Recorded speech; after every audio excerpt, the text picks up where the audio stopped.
Kratos had been in service to the gods long enough to know the Harpy had been sent as a warning, a reminder from his former master of the decision that had cost Kratos everything. Had it been that long since he'd almost met his end at the hands of the barbarians? That long since he'd traded everything to save himself? Ares! The sky split apart, and the god of war stepped through. Descending from Olympus, he saw the makings of a god in a mere mortal.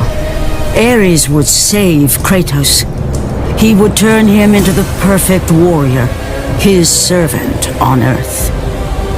Only a simple pledge of loyalty was required. My life is yours, Ares. From this day, I shall carry forth your will. And his fate was sealed.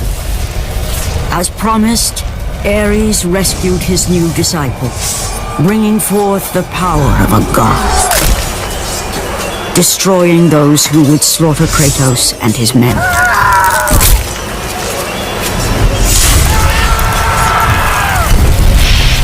As for Kratos, no mere sword and shield would befit the newest servant of the god of war.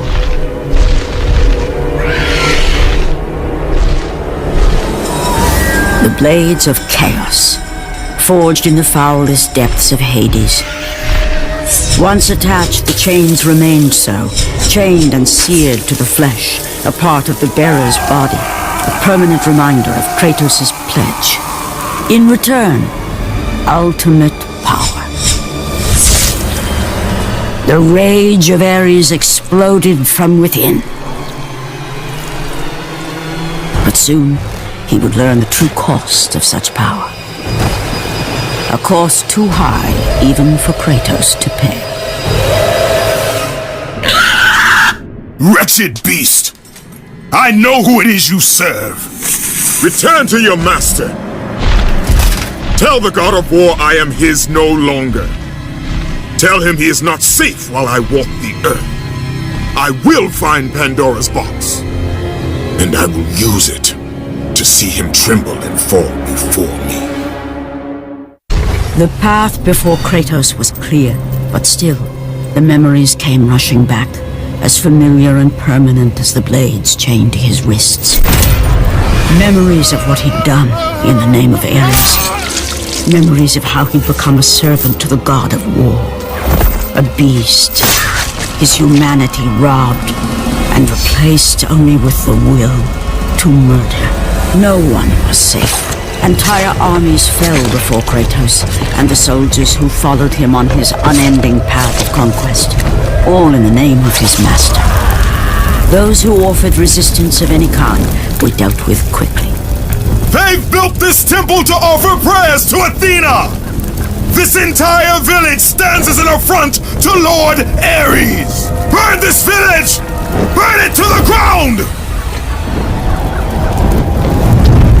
Emboldened by the god of war, Kratos' army was ruthless, feared throughout the world for their brutality.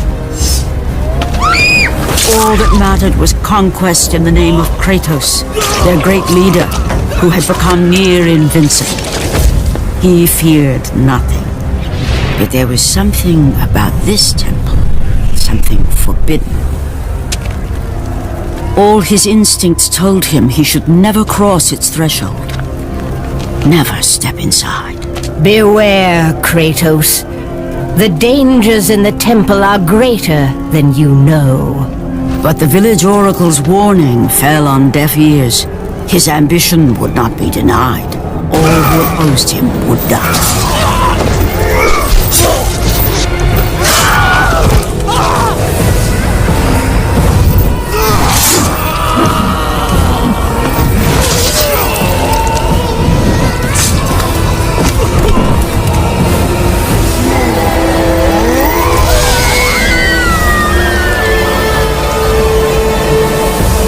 In that instant, the glory he had reveled in turned to horror. The image of his two final victims would stay with him for all his days. With that act, Kratos knew he could no longer serve his master. He had but one calling now, the death of Ares. He would murder the god of war. Ares, you will die for what you did that night.